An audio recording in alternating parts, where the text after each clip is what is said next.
Si j'ai de l'argent, je paye pour un homme. Si j'en ai plus, un jour, Saint-Tropez, une lumière douce, presque immobile, posée sur la mer, un lieu que la France associe depuis plus de 60 ans à la liberté, au scandale, à une femme devenue mythe. Derrière les murs de la Madrague, pourtant, une autre histoire existe, une histoire silencieuse, inconfortable, rarement racontée. Brigitte Bardot, icône absolue du cinéma français, femme adorée et rejetée, admirée jusqu'à l'excès, toute une nation connaît son visage, ses films, ses combats. Mais que sait-on vraiment de ce qui l'attend au terme de sa vie? Et surtout, que sait-on de celui qui restera quand les projecteurs s'éteindront définitivement? Car il n'y a qu'un seul enfant, un fils unique, Nicolas Charrier. Depuis toujours, il vit à distance du mythe, loin des tapis rouges, loin des déclarations publiques, loin surtout de sa mère. Brigitte Bardot n'a jamais caché son rapport douloureux à la maternité. Elle a parlé de refus, d'étouffement, de solitude. Elle a aussi exprimé son désir d'un départ sans faste, sans cérémonie nationale, sans regards indiscrets. Un adieu à l'image de sa vie tardive, fermée, contrôlée, presque effacée. Alors une question s'impose. Le jour où Saint-Tropez se taira, quel rôle restera-t-il à Nicolas Charrier? Sera-t-il un simple héritier silencieux ou l'unique témoin d'une relation mère-fils jamais réparée? Derrière l'icône célébrée par la France entière se cache une fracture intime, faite d'absence assumée, de distance irréversible, et d'un fils qui a dû apprendre à exister sans la femme que le monde appelait une légende. Mais ce silence est-il un choix ou la trace d'une blessure plus profonde? Dans la France de l'après-guerre, le nom de Brigitte Bardot ne signifie d'abord presque rien. Elle naît en 1934 dans une famille bourgeoise parisienne, marquée par une éducation stricte, la musique classique et le respect des conventions sociales. Rien, dans cette enfance disciplinée, ne laisse présager que cette jeune fille timide deviendra l'une des figures les plus puissantes de l'imaginaire collectif du XXe siècle. Pourtant, à la fin des années 1950, la trajectoire s'accélère brutalement. Le cinéma français est en quête de renouveau. Il cherche un visage capable d'incarner une rupture générationnelle. Brigitte Bardot apparaît alors comme une évidence inattendue. En 1956, le film « Et Dieu », créé à la femme, bouleverse l'ordre établi. Bardot ne joue pas seulement un rôle, elle impose une présence. À Saint-Tropez, décor encore discret, naît un symbole. Le village devient un lieu mythique, indissociable de son image. Très vite, Bardot dépasse le cadre du cinéma. Elle incarne une féminité affranchie, une sensualité non dissimulée, un refus implicite de la morale rigide de l'époque. La presse internationale s'empare du phénomène. Les magazines américains, britanniques, italiens diffusent son image à grande échelle. Elle devient un produit culturel mondial, mais aussi un objet de projection sociale. La France, fascinée, se divise. Une partie de l'opinion l'admire comme une icône de liberté. Une autre la critique violemment, la juge dangereuse, provocatrice. Bardot, elle, avance sans réellement contrôler ce qui se joue autour d'elle. Elle tourne, enchaîne les succès, impose son style. Chaque apparition publique devient un événement. Chaque détail de sa vie privée alimente la chronique. La frontière entre l'actrice et la femme disparaît progressivement. Elle est regardée en permanence, commentée sans relâche. C'est dans ce contexte de surexposition que Brigitte Bardot épouse Jacques Charrier en 1959. Pour beaucoup, ce mariage marque une tentative de normalisation. Charrier est un acteur sérieux, discret, perçu comme un contrepoids à l'image sulfureuse de Bardot. L'union rassure une partie de la société. Elle semble annoncer une stabilisation. Lorsque Nicolas Charrier naît en 1960, l'événement est traité comme une consécration. La presse célèbre la maternité de l'icône. La France projette alors sur Bardot un récit idéalisé, celui d'une femme accomplie, capable de concilier gloire, amour et famille. Mais cette image est largement construite. Derrière les photographies officielles et les récits enjolivés, la réalité est plus fragile. Brigitte Bardot vit une période de tension extrême. Elle subit une pression médiatique constante. Les paparazzis envahissent son quotidien. Sa maison n'est plus un refuge. La maternité, loin d'apaiser cette angoisse, la renforce. Bardot confiera plus tard que cette période fut marquée par un profond malaise intérieur. Elle se sent enfermée dans un rôle qu'elle n'a pas choisi librement. La maternité, dans une société encore très normative, devient pour elle une contrainte supplémentaire. Pendant que la France continue de célébrer son image de jeune mère radieuse, Bardot poursuit sa carrière à un rythme soutenu. Les tournages s'enchaînent, les plateaux de cinéma deviennent des espaces de respiration, parfois d'évasion. Elle est applaudie, admirée, sollicitée sans relâche. Mais cet éclat public accentue le décalage avec sa vie intime. Le couple Bardot-Charrier se fragilise, les tensions s'accumulent, alimentées par la jalousie, la fatigue et l'incompatibilité des attentes. En 1962, le divorce est prononcé. À l'époque, la séparation choque peu sur le plan artistique, mais elle a une portée considérable sur le plan familial. Nicolas n'a que 2 ans. La décision de justice accorde la garde au père, un fait rare dans la France du début des années 1960. Ce choix traduit implicitement l'incapacité de Bardot à s'inscrire dans le modèle maternel attendu. Elle l'accepte sans lutte apparente. Pour certains, ce geste est interprété comme un abandon, pour d'autres comme une lucidité douloureuse. La France, absorbée par la légende, ne s'attarde pas sur ses conséquences. Brigitte Bardot continue d'occuper le devant de la scène. Elle tourne encore des films à succès, inspire des chansons, influence la mode et la culture populaire. Elle devient une référence esthétique mondiale. Pourtant, dans cette omniprésence médiatique, une absence se dessine. Nicolas disparaît du récit national. Il grandit loin des projecteurs, loin de Saint-Tropez, loin de l'univers de sa mère. Cette dissociation entre la gloire publique et la réalité familiale s'installe durablement. Bardot est partout, mais elle n'est plus mère au sens concret. L'enfant, lui, se construit sans bénéficier de la proximité affective d'une figure maternelle mondialement célébrée. À l'époque, cette contradiction n'est pas interrogée. La société préfère entretenir le mythe plutôt que d'examiner le coût humain. Mais sous la surface éclatante de la célébrité, une tension invisible s'enracine. Car plus la lumière est intense, plus l'ombre qu'elle projette est profonde. Et dans cette ombre, une histoire familiale se fragmente, lentement, silencieusement, sans que personne ne semble vouloir la regarder en face. La véritable rupture ne se produit pas sous la forme d'un scandale brutal ou d'un événement unique. Elle se construit lentement, au fil des années, à mesure que 2 existences s'éloignent jusqu'à ne plus partager aucun point de contact réel. Au début des années 1970, Brigitte Bardot est déjà prisonnière de sa propre légende. Elle n'a pas encore 40 ans, mais son image publique semble figée, presque écrasante. Chaque apparition, chaque geste, chaque silence est interprété. Cette surexposition permanente finit par produire l'effet inverse de celui recherché. La liberté qu'elle incarnait devient une cage. En 1973, Brigitte Bardot annonce qu'elle met fin définitivement à sa carrière cinématographique. La nouvelle sidère la France. Pour le public, cette décision est incompréhensible. Elle est encore jeune, adulée, rentable. Pour elle, il s'agit d'un acte de survie. Elle parle d'épuisement, de lassitude, d'un rejet profond du système qui l'a façonnée puis dévorée. Ce retrait marque un point de bascule. Bardot quitte la scène, mais ne quitte pas le regard public. Elle se replie à Saint-Tropez, à la Madrague, transformant progressivement ce lieu en forteresse. Les volets se ferment, les visites se raréfient, le silence devient une forme de protection. Pendant que Brigitte Bardot s'éloigne du monde, Nicolas Charrier avance vers l'âge adulte. Il traverse l'adolescence sans la présence quotidienne de sa mère. Cette absence n'est pas seulement géographique, elle est émotionnelle, symbolique, presque institutionnelle. Nicolas n'est jamais intégré au récit public de Bardot. Il ne figure pas dans ses combats, dans ses déclarations, dans ses engagements. Il n'est pas exhibé, mais il n'est pas non plus revendiqué. Cette invisibilité façonne son identité. Grandir en étant le fils unique d'une icône mondiale tout en restant exclu de son univers crée une tension intérieure difficile à exprimer. À mesure que Nicolas mûrit, les paroles de Brigitte Bardot sur la maternité deviennent plus explicites. Dans plusieurs entretiens, elle affirme n'avoir jamais désiré être mère. Elle décrit la grossesse comme une contrainte, l'enfant comme une responsabilité subie.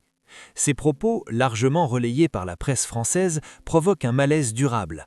Pour la société, ils remettent en cause un pilier culturel profondément ancré. Pour Nicolas, ils prennent une dimension intime dévastatrice. Ce qui relevait autrefois du non-dit devient une vérité publique, assumée, répétée. La distance affective se transforme alors en fracture définitive.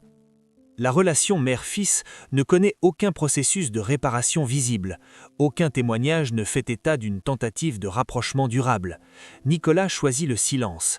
Il refuse systématiquement toute exposition médiatique liée à sa filiation. Il ne capitalise ni sur le nom Bardot, ni sur l'héritage symbolique de sa mère. Il se construit une vie autonome, éloignée du tumulte, fondée sur la stabilité et la discrétion. Ce choix peut être lu comme une protection, mais aussi comme une renonciation. Il ne s'agit pas d'une rébellion, mais d'une retraite consciente. De son côté, Brigitte Bardot se radicalise dans son engagement pour la cause animale. Cette lutte devient centrale, exclusive, presque obsessionnelle. Elle y investit toute son énergie, tout son discours, toute sa visibilité restante. Elle rompt avec d'anciens amis, s'oppose frontalement à des institutions, adopte un ton de plus en plus intransigeant. Cette radicalité isole davantage la femme derrière la figure publique. Le cercle familial se réduit, les liens se distendent. Nicolas reste en dehors de cet univers, comme s'il appartenait à une autre histoire. C'est à cette période que la question de la mort commence à apparaître explicitement dans les propos de Brigitte Bardot. Bien avant toute échéance réelle, elle évoque son départ, ses obsèques, son refus d'un hommage national. Elle insiste sur la discrétion, sur l'absence de cérémonie officielle, sur le rejet des foules. Ces déclarations, consignées par les médias, prennent une résonance particulière lorsqu'on les replace dans le contexte familial, car la mort, au-delà de l'événement biologique, est un moment de vérité symbolique. Elle révèle les liens existants, mais aussi les absences irréversibles. À Saint-Tropez, l'idée d'obsèques volontairement discrètes nourrit les interrogations. Les journalistes évoquent un cercle restreint, une cérémonie presque secrète à l'image de la vie recluse de Bardot depuis des décennies. Dans ce scénario, une figure s'impose naturellement, celle de Nicolas Charrier. Sa présence ou son absence devient une question centrale, non pas pour le spectacle, mais pour ce qu'elle signifierait. Car un fils unique face à la disparition d'une mère mythifiée incarne un symbole puissant. Le geste bouleversant souvent évoqué par les observateurs ne serait pas celui d'une déclaration publique ou d'une émotion spectaculaire. Il serait au contraire d'une sobriété extrême. Une présence silencieuse, une posture figée, un regard posé sur un carquois, sans mots, sans mise en scène. Dans cette famille marquée par la distance et le refus de l'exposition, le silence devient un langage. Il dit l'impossibilité de réparer, mais aussi la fidélité à une histoire assumée jusqu'au bout. La France, habituée aux funérailles grandioses et aux hommages nationaux, serait confrontée à une image dérangeante, celle d'une icône quittant le monde sans célébration collective et d'un fils unique confronté seul à une relation jamais reconstruite. Ce contraste oblige à relire toute la trajectoire de Brigitte Bardot.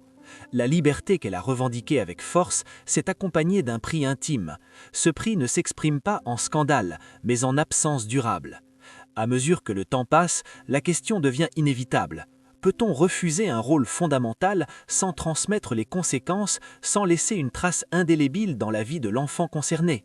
Dans le cas de Brigitte Bardot et de Nicolas Charrier, la réponse semble s'inscrire dans le silence, dans la distance maintenue, dans l'absence de récit de réconciliation. La fracture n'est donc pas violente ni spectaculaire, elle est lente, profonde, irréversible. Elle s'est construite par des choix assumés mais lourds de conséquences. Et lorsque viendra le moment ultime, à Saint-Tropez, ce passé pèsera de tout son poids, car face à la mort, il ne reste ni icône, ni légende. Il ne reste qu'un fils, debout, face à une histoire jamais refermée. La vérité, lorsqu'elle est observée de près, apparaît rarement sous la forme d'un secret brutalement révélé. Elle se compose de strates successives, de silences répétés, de choix assumés qui, mis bout à bout, dessinent une réalité plus complexe que le mythe. Dans le cas de Brigitte Bardot, cette vérité intime se situe précisément à l'intersection de deux trajectoires irréconciliables, celle d'une femme ayant fait de la liberté absolue un principe vital et celle d'un fils contraint de grandir en dehors de ce cadre. Peu de figures publiques ont autant revendiqué leur droit à la rupture que Brigitte Bardot. Très tôt, elle a refusé les rôles imposés, qu'ils soient artistiques, sociaux ou familiaux. Là où la société française attendait d'elle une continuité, elle a choisi la discontinuité. Là où l'on projetait une maternité réparatrice, elle a exprimé un rejet clair, assumé, presque idéologique. Cette position, souvent réduite à des formules choquantes par les médias, trouve pourtant sa cohérence dans l'ensemble de son parcours. Bardot n'a jamais dissimulé son incapacité à se conformer à ce que l'on attendait d'elle. La maternité n'a pas fait exception. Mais cette vérité-là, celle d'un refus, a produit une autre vérité, plus silencieuse, celle d'un enfant qui n'a pas grandi dans le conflit, mais dans l'éloignement. Nicolas Charrier n'a jamais été au cœur d'une bataille publique, il n'a pas été utilisé comme levier médiatique, il a simplement été tenu à distance. Cette distance, choisie par sa mère et institutionnalisée par la justice, a façonné une relation inexistante plutôt qu'abîmée. Il n'y a pas eu d'effondrement spectaculaire, il y a eu une absence progressive, presque administrative, qui s'est transformée avec le temps en réalité définitive. Contrairement à d'autres enfants de célébrités, Nicolas n'a jamais tenté de reconstruire publiquement ce lien. Aucun livre, aucun témoignage, aucune revendication. Ce silence n'est pas un hasard, il révèle une posture claire, refuser de transformer une blessure privée en objet de curiosité collective. En cela, Nicolas adopte une trajectoire inverse de celle de sa mère. Là où Bardot a exposé ses refus, il a choisi l'effacement. Là où elle a construit une légende par la rupture, il a bâti son équilibre par la continuité et la discrétion. Il est essentiel de comprendre que cette absence de lien ne relève pas d'un conflit non résolu, mais d'un accord tacite. Brigitte Bardot n'a jamais cherché à se repositionner comme mère tardive. Elle n'a jamais évoqué de regrets publics concernant cette relation. Ses combats se sont déplacés ailleurs, vers les animaux, vers une cause qu'elle jugeait plus juste, plus pure, moins ambiguë que les relations humaines. Cette substitution affective, analysée par plusieurs observateurs, n'est pas une fuite, mais une transcendance. Elle permet à Bardot de canaliser son engagement sans se confronter à la complexité du lien maternel. De son côté, Nicolas Charrier a construit une vie où le nom Bardot n'est ni outil ni fardeau visible. Il ne l'utilise pas, ne le revendique pas, ne le commente pas. Cette posture est rarement interrogée par la presse, précisément parce qu'elle ne produit pas de scandale. Pourtant, elle constitue l'un des éléments les plus révélateurs de cette histoire. Car dans un monde où la filiation est souvent exploitée, le refus d'exister publiquement comme le fils d'eux est un choix fort. Il marque une volonté de se définir en dehors du récit maternel. La vérité intérieure de cette relation réside donc moins dans ce qui a été dit que dans ce qui n'a jamais eu lieu. Il n'y a pas eu de réconciliation médiatisée, pas de scène symbolique, pas de pardon public. Ce vide, loin d'être accidentel, est cohérent avec l'ensemble du parcours de Brigitte Bardot. Elle a toujours préféré les positions claires aux compromis affectifs. Elle a choisi l'isolement plutôt que la négociation. La cohérence de cette posture, aussi dérangeante soit-elle, force une forme de respect. Elle n'a pas joué un rôle, elle n'a pas simulé une maternité qu'elle ne ressentait pas. Lorsqu'on observe aujourd'hui la fin de vie volontairement recluse de Brigitte Bardot à Saint-Tropez, cette vérité apparaît avec une netteté particulière. Les volets clos, le refus des hommages, la limitation des contacts ne sont pas des signes de fragilité, mais l'aboutissement logique d'un parcours fondé sur la maîtrise et le retrait. Dans ce cadre, la place de Nicolas n'est ni centrale ni marginale, elle est exactement ce qu'elle a toujours été, extérieure. Ainsi, la question n'est pas de savoir si Nicolas Charrier souffre encore de cette absence, ni si Brigitte Bardot éprouve un regret tardif. Ces interrogations relèvent de spéculations. La seule vérité observable est celle des trajectoires choisies. Une mère qui a refusé la maternité comme identité, un fils qui a accepté cette réalité sans chercher à la corriger publiquement. Deux existences qui se sont construites en parallèle, sans collision, mais sans convergence. C'est cette vérité-là, discrète et dérangeante, qui donne à cette histoire sa dimension la plus humaine. Elle ne parle pas de scandale, mais de cohérence. Elle ne raconte pas une faute, mais un choix. Et elle pose en filigrane une question universelle. La sincérité radicale est-elle toujours préférable à la réparation imparfaite ? Brigitte Bardot a répondu à sa manière. Nicolas, par son silence, semble avoir accepté cette réponse. À la fin, il ne reste ni les films, ni les affiches, ni les slogans. Il ne reste pas non plus les polémiques, les combats, ni les passions collectives. À la fin, il ne reste qu'un espace vide, un lieu précis, une heure silencieuse, et parfois une seule silhouette. L'histoire de Brigitte Bardot et de son fils Nicolas Charrier ne se conclut pas par une révélation spectaculaire. Elle se referme lentement, comme elle s'est construite, dans la retenue et l'absence de mots. Toute sa vie, Brigitte Bardot a incarné une liberté radicale. Elle a refusé d'être ce que l'on attendait d'elle, actrice docile, épouse modèle, mère sacrificielle. Chaque rôle imposé a été contesté, parfois rejeté frontalement. Cette posture a fait d'elle une figure unique dans l'histoire culturelle française. Mais cette liberté, portée comme un étendard, n'a jamais été sans conséquence. Elle a libéré une femme, mais elle a aussi redéfini une famille. Dans ce redécoupage intime, un enfant a grandi à distance, sans conflit ouvert, mais sans présence réparatrice. Nicolas Charrier n'est pas devenu un symbole. Il n'a pas incarné la revanche, ni la douleur publique, ni la plainte. Il n'a jamais cherché à réécrire l'histoire. Son choix a été celui du retrait, de la normalité assumée, presque invisible. Dans un monde fasciné par les héritiers, il a refusé le statut.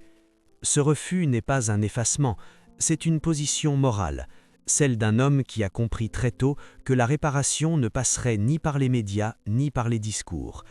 Le silence est devenu son langage. Lorsque l'on imagine les derniers instants à Saint-Tropez, la scène est dépouillée de toute mise en scène nationale. Pas de foule, pas de caméra, pas de discours officiels. Un lieu calme, une cérémonie brève et peut-être simplement un fils debout face à une histoire qui ne s'est jamais racontée à voix haute. Ce geste, s'il existe, n'a rien de théâtral. Il est bouleversant précisément parce qu'il ne cherche pas à l'être. Il n'efface rien, il n'explique rien, il constate. Cette fin sans éclat oblige à relire toute la trajectoire autrement. Brigitte Bardot n'a pas fui la maternité par caprice, elle l'a refusée par cohérence. Elle a assumé ce refus jusqu'au bout, sans chercher à le corriger pour apaiser le regard des autres. Cette sincérité radicale est dérangeante, car elle brise une illusion collective, celle selon laquelle tout lien doit être sauvé, réparé, réconcilié. Bardot a choisi une autre voie. Elle a préféré la vérité brute à la réparation imparfaite. Mais cette vérité pose une question qui dépasse largement son histoire personnelle. Peut-on être fidèle à soi-même sans léser ceux qui dépendent de nous? Peut-on revendiquer une liberté totale sans en transmettre le poids?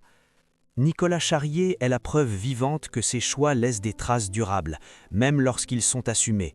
Il n'y a pas de coupable désigné, pas de faute juridique, pas de scandale. Il y a une conséquence humaine, et cette conséquence se mesure dans ce silence prolongé, dans cette relation jamais reconstruite. La France, longtemps fascinée par l'icône, découvre alors une autre réalité. Derrière le mythe de la femme libre se cache une solitude choisie, mais partagée. Derrière la légende, une lignée interrompue affectivement. Cette histoire ne condamne pas, elle n'absout pas non plus. Elle invite à regarder autrement la notion de transmission. Être parent n'est pas seulement une question de présence ou d'absence physique, c'est une empreinte. Et certaines empreintes, même silencieuses, traversent toute une vie. À la question posée dès le début, la gloire est-elle une bénédiction ou un fardeau pour les enfants? La réponse ne peut être tranchée. Dans ce cas précis, la célébrité n'a ni protégé ni détruit. Elle a déplacé les liens, redéfini les rôles, rendu certaines absences irréversibles. Nicolas Charrier n'a pas hérité d'un empire médiatique, il a hérité d'un silence. Et parfois, ce silence pèse plus lourd que n'importe quel nom célèbre. Ainsi se referme cette histoire, sans scandale final, sans révélation tardive, juste une vérité nue, celle d'une femme qui a vécu selon ses propres règles et d'un fils qui a appris à vivre sans elle. Une histoire qui rappelle que le prix de la liberté absolue n'est pas toujours visible immédiatement, mais qu'il finit, tôt ou tard, par se transmettre.